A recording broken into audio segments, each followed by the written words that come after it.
दिया जाए जिसमें रस ना हो, आप खा लेंगे, अच्छा लगेगा? कहते हैं रसो वैसा रसज्ञो वायम लब्धा। यदि कीर्तन, यदि कथा फल है तो कीर्तन उस फल का रस है।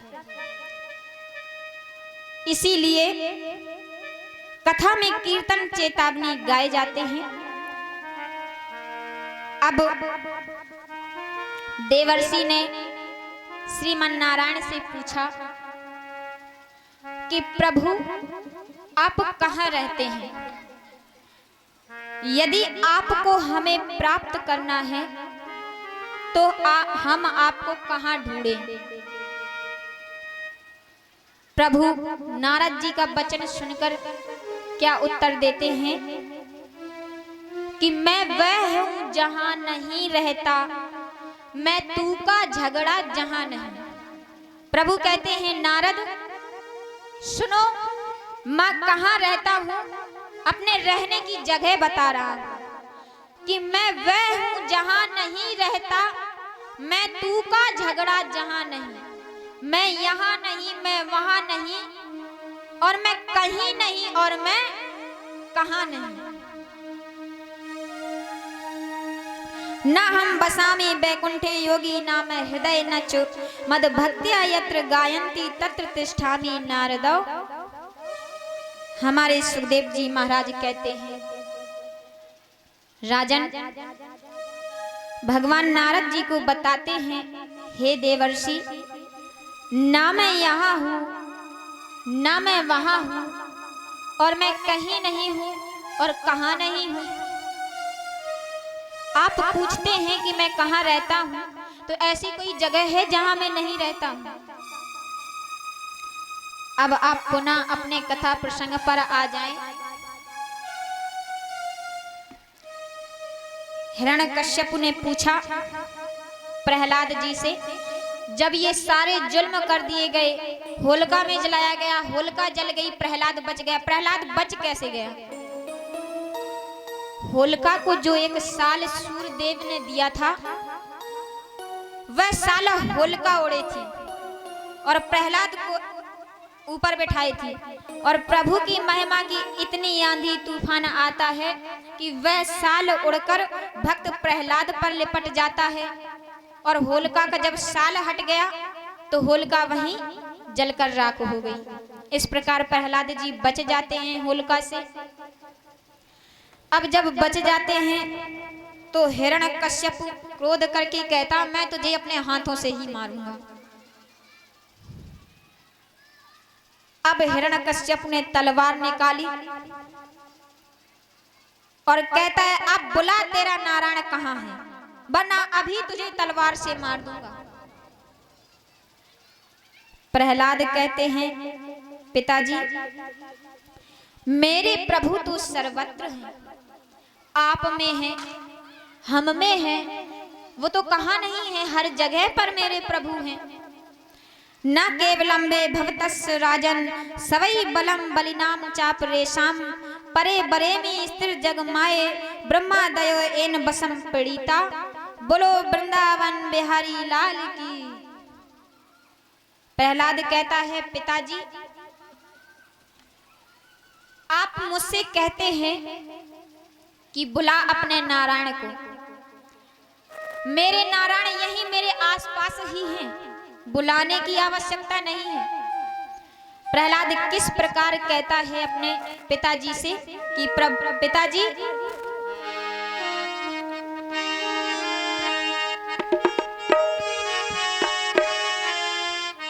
प्रहलाद कहता है, पिताजी एक इधर भी है राम, एक उधर भी है राम, तुम जिधर भी निहारो उधर भी है राम, तुम जिधर भी निहारो उधर भी है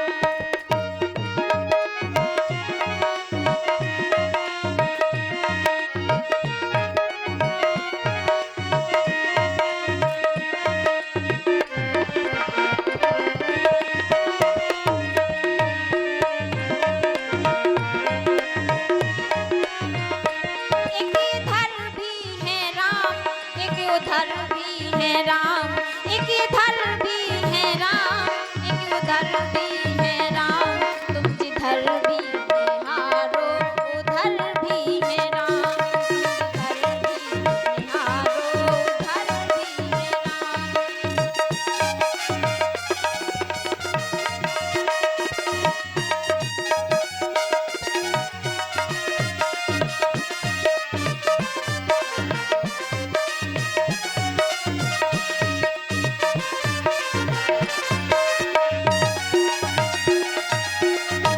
और प्रहलाद जी कहते हैं, सत्य सुंदर सदा मेरे अंदर सदा, सत्य सुंदर की छवि से दिखाए अदा।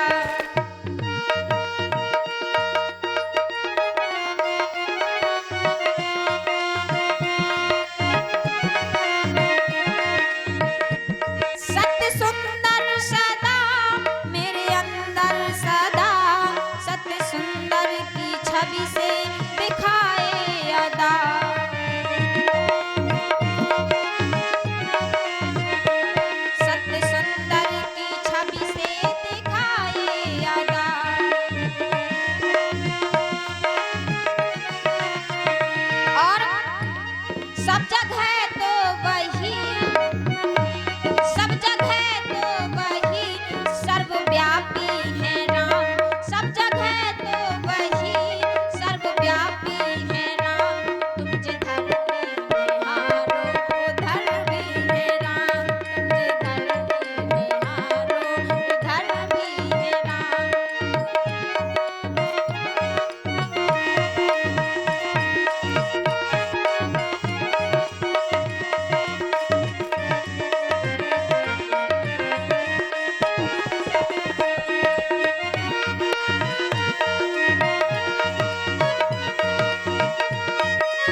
बोलिए बाके बिहारी लाल की जय। प्रहलाद कहता है पिताजी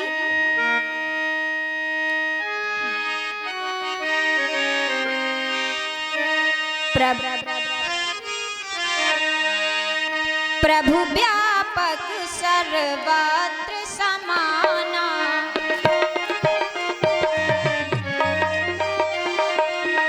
प्रभु व्यापक सर्वत्र समाना, प्रेमित प्रकट होए मैं जाना।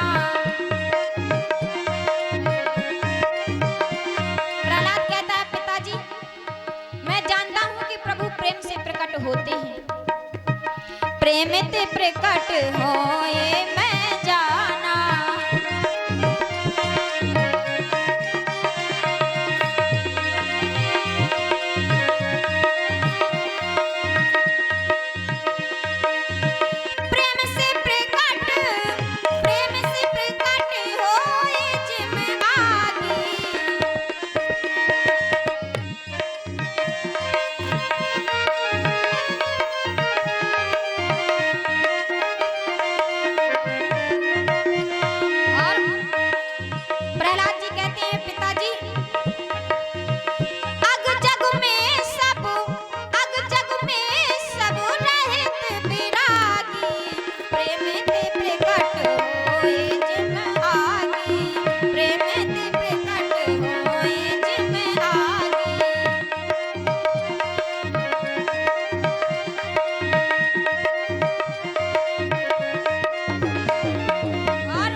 अब सुखदेव जी कहते हैं राजन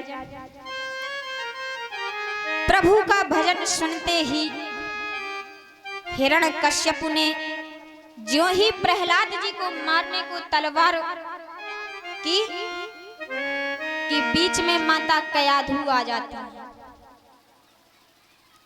अब बीच में माता कयाधु आ गई, तलवार माता को लग गई, माता की वहीं मृत्यु हो गई। अब हिरण्यकश्यप और ज्यादा क्रोध में कहता है तेरे कारण तेरी माता की मृत्यु हो गई, अब तो मैं तुझे बिल्कुल नहीं छोड़ूंगा।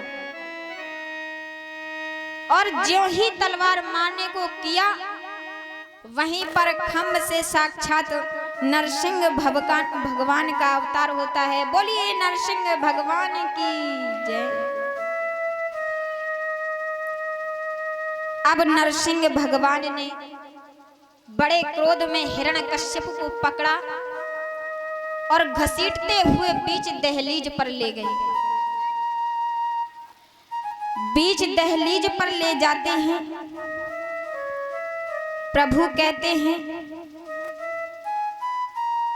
कि अब बता, मैं तुझे मारने जा रहा हूं, किंतु तुमने जो वरदान मांगा था, मैं तुझे उसी वरदान के अनुकूल मारूंगा।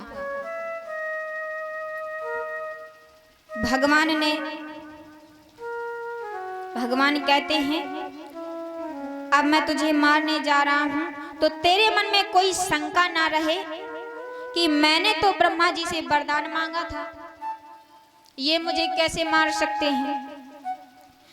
तो मैं तुझे तेरे वरदान गिनाता हूं। प्रभु कहते हैं तूने कहा था कि मैं 12 महीने के किसी महीने में ना मरूं, तो ये 13वां महीना पुरुषोत्तम महीना है, ये 12 महीने में से किसी में नहीं आता। और भगवान कहते हैं तूने कहा था कि ना घर के बाहर मरूं, ना घर के अंदर मरूं, बता तू अंदर है या बाहर है। कहता है ना अंदर हूं ना बाहर हूं। प्रभु कहते हैं तूने वरदान मांगा था कि ना मैं नर से मरूं ना नारायण से मरूं, मैं नर हूं। कहता है नहीं, ना आप नर हैं ना पशु हैं, क्योंकि उनका नरसिंह रूप आधा नर का आधा पशु का है। अब प्रभु कहते हैं ये बता, मैं कोई अस्त्र शस्त्र से तो नहीं मार रहा हूं तुझे, मैं इन नखों से तुझे मारूंगा, अस्त्र शस्त्र भी नहीं है। और भगवान ये सभी वरदान उसको गिनाते हुए उसे बीच से उसका पेट फाड़ कर उदारने लगते हैं। और प्रभु को इतना ज्यादा क्रोध है, इतना ज्यादा क्रोध है, उसके उदर को ऐसे विदीर्ण करते जा रहे हैं क्रोध में। अब सभी देवी देवता परेशान हैं, सभी स्तुति करते हैं प्रभु से। प्रभु किसी की नहीं सुन रहे, क्रोध किए जा रहे हैं। अब जब देवी देवताओं ने बहुत स्तुति की, प्रभु नहीं माने, तो देवी देवता कहते हैं कि प्रभु को जिसके कारण क्रोध आया है वही प्रभु का क्रोध दूर कर सकता है।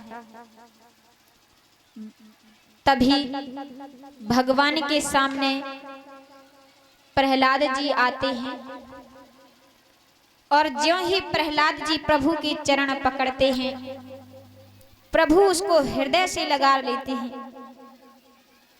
भगवान कहते हैं गिर से गिरायो पुण्य अग्नि में जलायो, जल में डुबायो राखी कमीना सताने में, उर्से लगाए चिपटाए प्रभु बार बार, करुणा निधान लगे करुणा दिखाने में, मंजुल मुखार बिंदु चूमते हैं बारंबार, क्षमा करो पुत्र मुझे देर हुई आने में, क्षमा करो पुत्र मुझे देर हुई आने में, क्षमा करो पुत्र, मुझे देर हुई आने में। प्रभु ने कहा, बेटा प्रहलाद, मुझे क्षमा कर दो पुत्र, मैंने तुम्हारे इतने दुख देखते हुए भी शीघ्र ना आ सका। और ऐसा कहते हुए प्रभु रोने लगते हैं।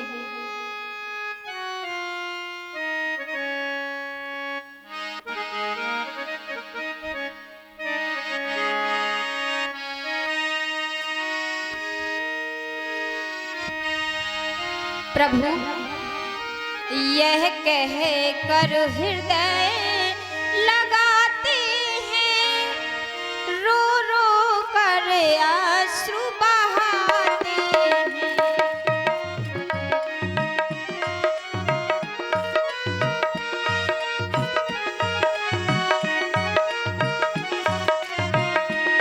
यह कह कर हृदय लगाते हैं, रो रो कर आंसू बहाते हैं।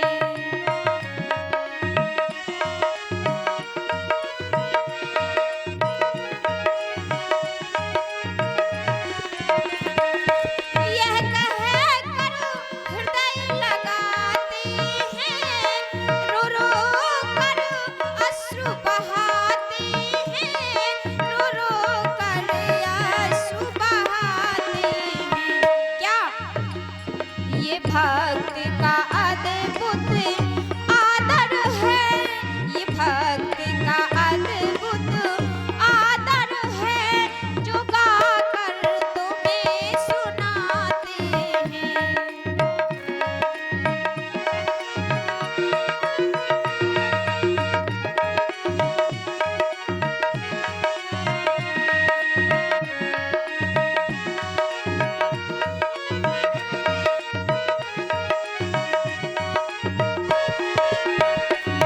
और तीनों के तीन दयाल प्रभु,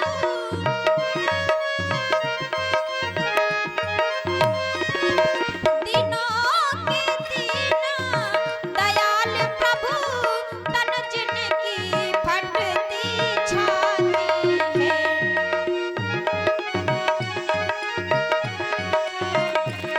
है धन धन भाग्यवती गंगा, है धन धन भाग्यवती गंगा, क्या ज्ञान कथा दर्शाती है।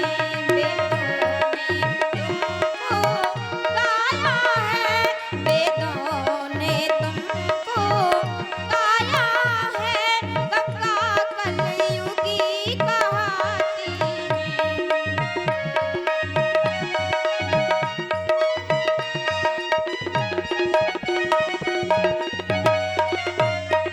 गंगा कलयुगी कहाती है, गंगा कलयुगी कहाती है, गंगा कलयुगी कहाती है। प्रभु रो रो कर भक्त प्रहलाद से क्षमा मांगते हैं, प्रहलाद को हृदय लगाते हैं। जो प्रभु का अपराधी होता है वह प्रभु रोष में जल जाता है। इस प्रकार भक्त प्रहलाद की कथा है। भक्त प्रहलाद को प्रभु अपने साथ अपने धाम ले जाते हैं और यहीं पर कथा को विराम है। इससे आगे की कथा आप कल स्मरण करेंगे।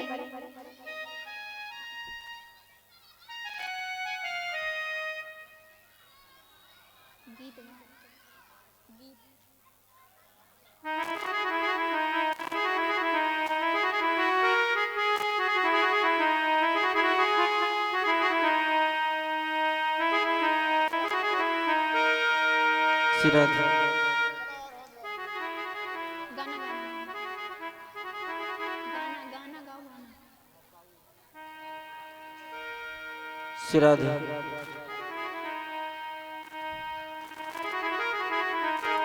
श्री राधे। बोलिए वृंदावन बिहारी लाल की जय।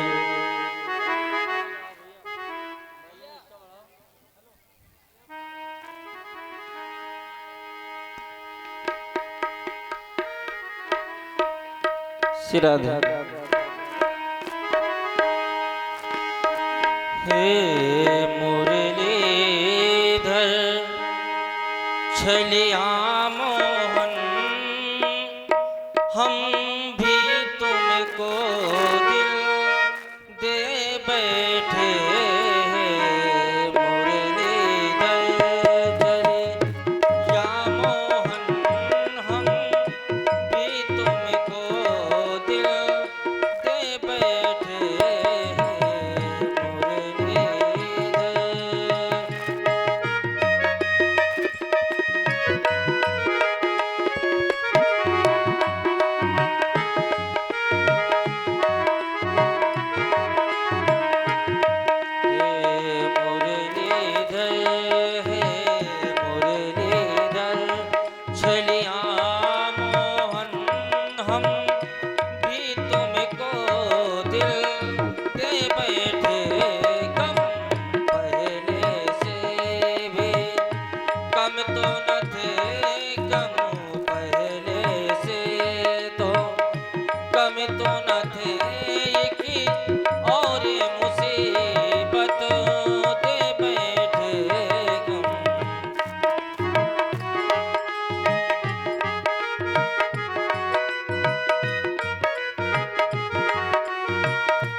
अभी थोड़ा टाइम है, थोड़ा और कथा चलेगी।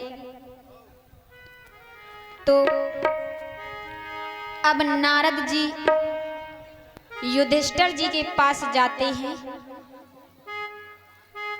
और नारद जी के और युधिष्ठिर जी के बीच में कुछ धर्म को लेकर धर्म की चर्चा होती है।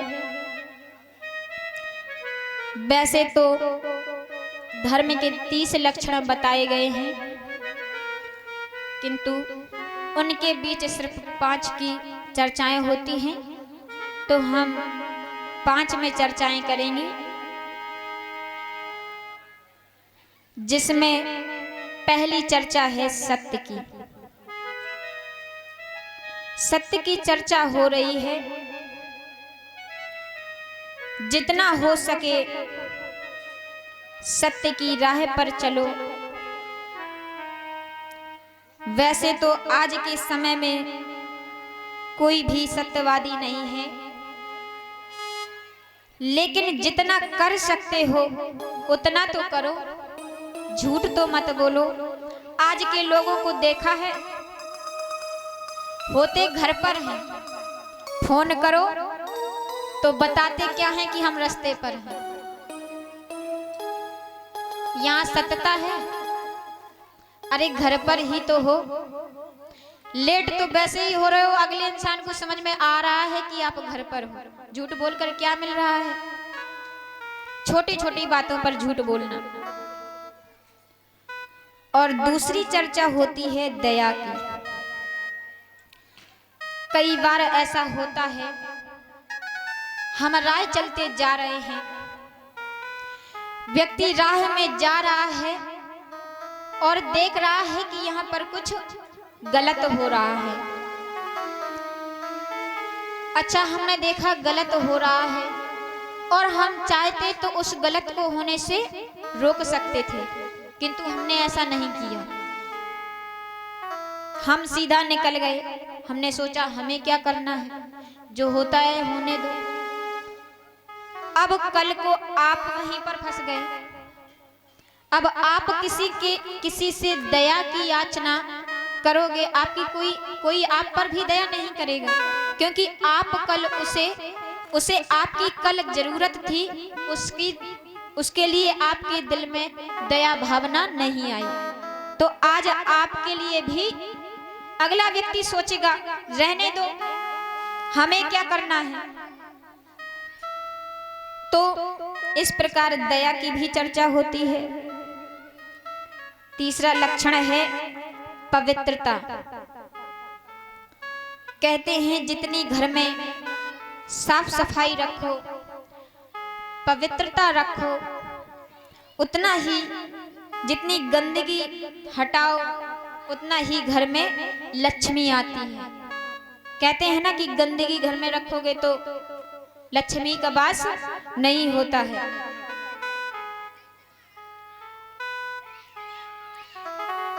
और चौथा लक्षण है तपश्चर्या। शरीर जितना साफ हो, मन को जितना साफ रखो। कहते हैं कि सरकार काला धन भले हटा ले, लेकिन काला मन नहीं हटा सकती।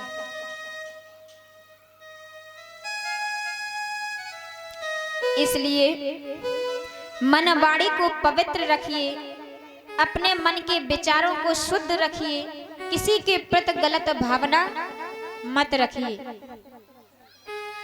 इस प्रकार 4 लक्षण हुए और 5वां लक्षण है तितिक्षसा। भगवान जो भी दे उसे प्रभु प्रसाद समझकर स्वीकार कर लेना चाहिए, क्योंकि वो जो भी करते हैं हमारे अच्छे के लिए करते हैं, हमारी भलाई के लिए करते हैं। इस प्रकार अच्छा एक बात बताइए, यदि आपका पुत्र 4 बच्चों के साथ में खेल रहा है, आपके आस पड़ोस के जो बच्चे होते हैं उनके साथ में आपका बेटा खेल रहा है, तो अगर आपको अपने बेटे को चॉकलेट देनी है, मान लो कुछ भी मिठाई देनी है, तो आप सभी बच्चों को दे सकती हैं? सभी बच्चों को देंगी ना? मिठाई सभी बच्चों को दे देंगी।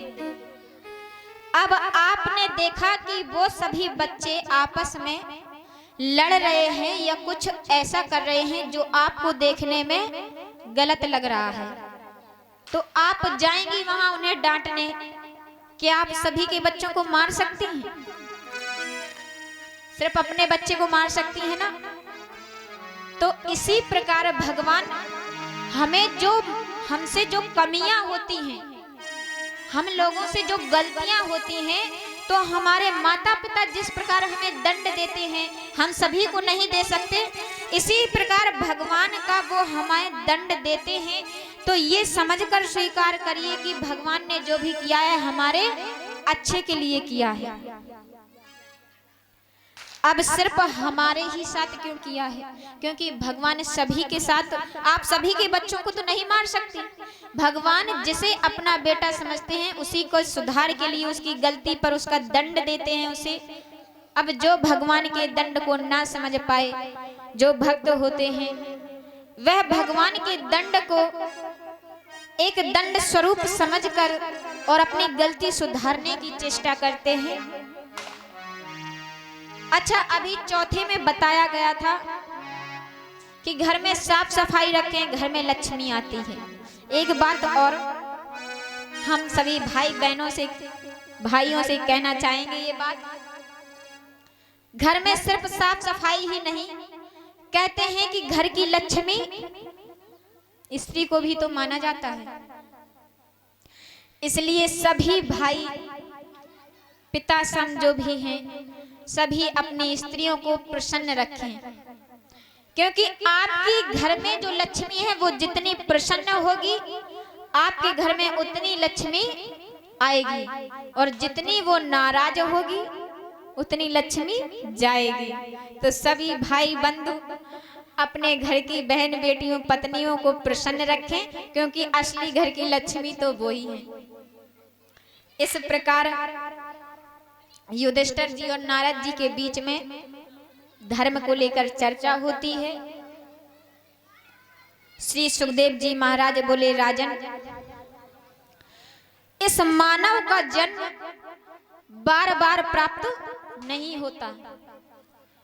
इसमें चाहे अच्छी कमाई करो या बुरी कमाई करो, ये सिर्फ एक बार मिलता है। अच्छी कमाई करोगे तो अच्छा फल प्राप्त होगा, और बुरी कमाई करोगे तो उसका तो बुरा परिणाम। कहते हैं ना कि बुरे गलत काम का गलत परिणाम मिलता है। यहाँ निर्णय अवश्य होना।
श्री राधे।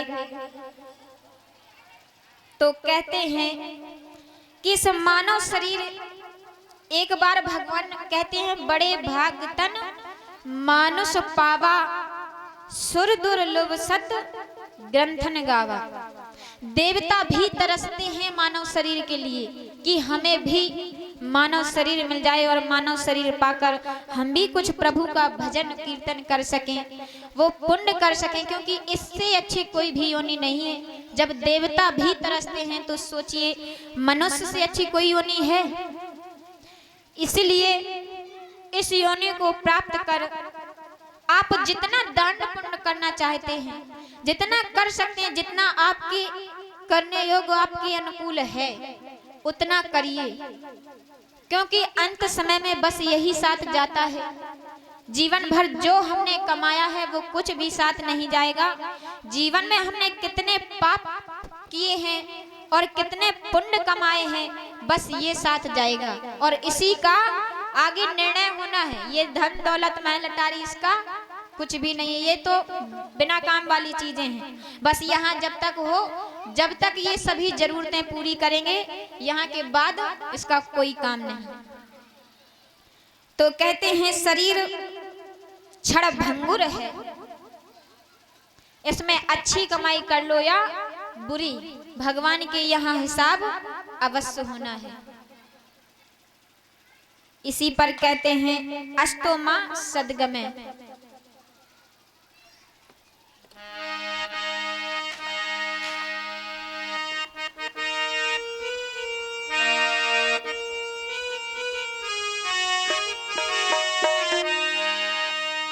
अच्छी कमाई कर लो, यही कहना समझाना है।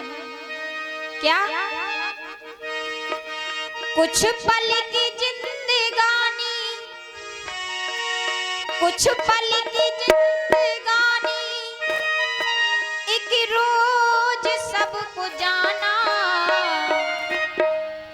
बरसों की क्यों तू सोचे, बरसों की क्यों तू सोचे, पल का नहीं ठिकाना।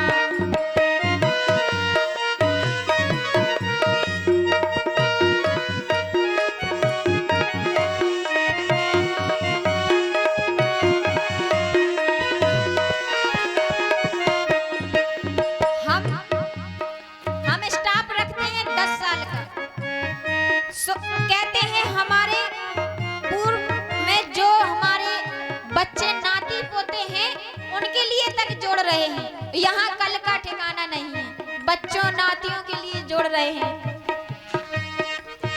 कुछ पल की जिंदगानी, कुछ पल की जिंदगानी, एक रोज सबको जाना, बरसों की क्यों तू सोचे, बरसों की क्यों तू सोचे, पल का नहीं ठिकाना।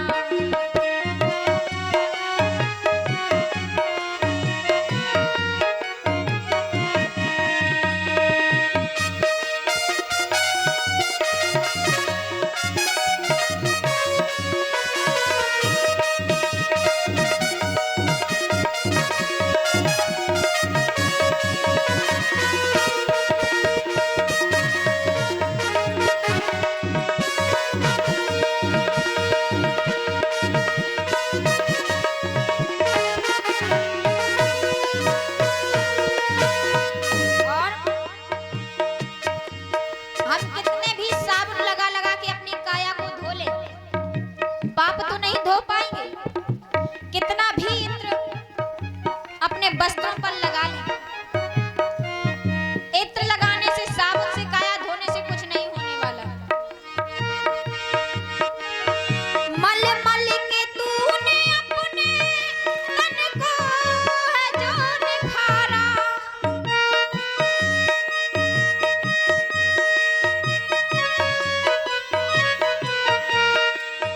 मल मल के तूने अपने तन को है जो निखारा,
जैसा कि अभी बताया गया था कि नरक में एक एक पाप का हिसाब होता है, इसलिए करके तू कर्म अच्छे कुछ पुण्य धन कमा ले।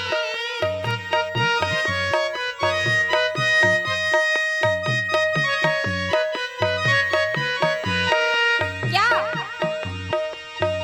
कर दान और धर्म तू, कर दान और धर्म तू, प्रभु को अगर है पाना, बरसों की क्यों तू सोचे, बरसों की क्यों तू सोचे, पल का नहीं ठिकाना, बरसों की क्यों तू सोचे, पल का नहीं ठिकाना।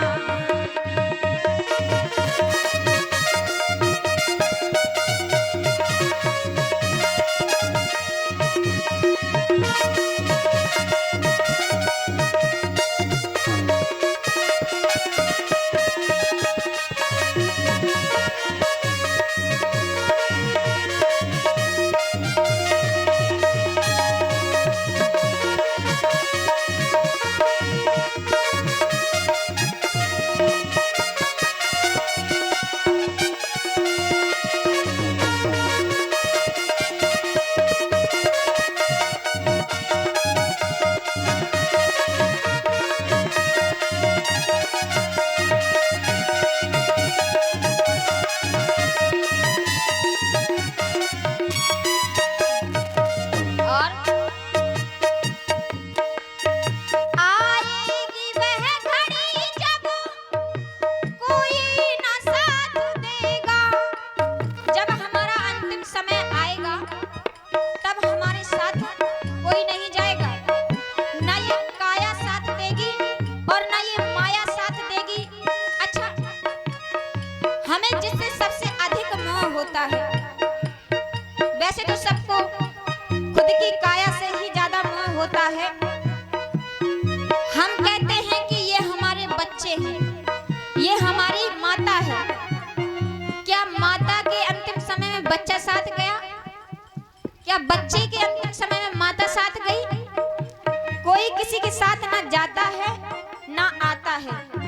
सिर्फ जब तक ये श्वासें चल रही हैं तब तक के यार हैं, नाते हैं, रिश्तेदार हैं।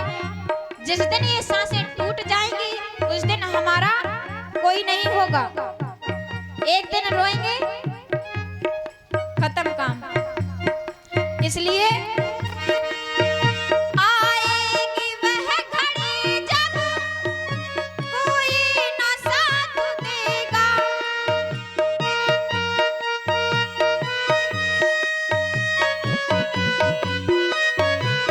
और प्रभु के यहाँ क्या होगा? कर्मों का तेरे सारे एक एक हिसाब होगा।